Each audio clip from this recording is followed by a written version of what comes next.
Part 1 was a genesis. Part 2 is captioned Hero to Zero. In Part 2 of A Nation That Begs, we'll tell you how Ghana, Africa's top producer of gold, moved from being a hero in the Eurobond market to begging for debt relief in both domestic and international capital market. Less than 3 years after becoming a trailblazer, Ghana has been sent packing from the Eurobond.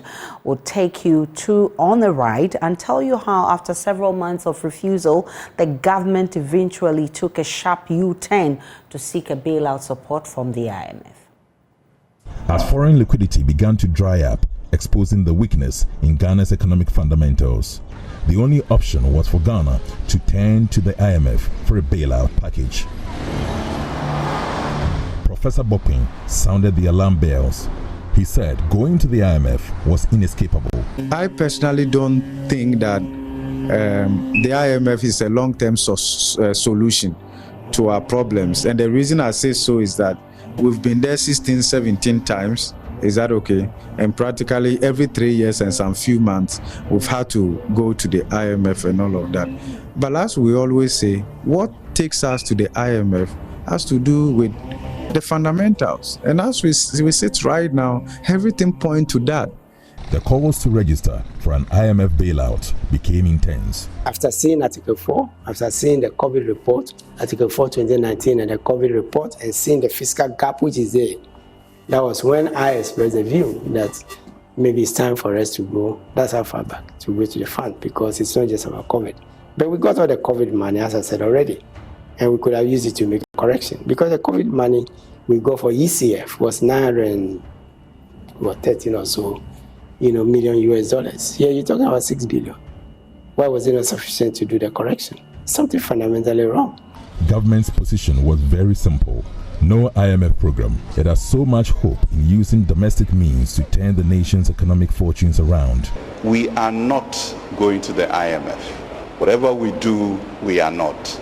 The consequences are there. We are a proud nation. We have the resources. We have the capacity. Don't let anybody tell you. In the raging storm, Finance Minister Ken Ofori-Atta was insistent that government wouldn't subscribe to an IMF program. If because of political pride and the rest of them we don't want to go, that is a different thing altogether. It should not be our first resort.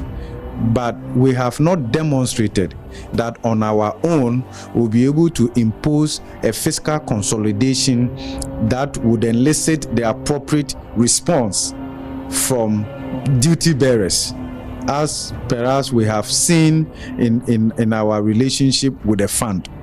If we could do that, why not? For 60-something years of independence, we can't keep going to the IMF. Anytime we go to the IMF, I feel that I feel we've lost something, right, as a sovereign country and the rest of them. But IMF doesn't impose itself on any country.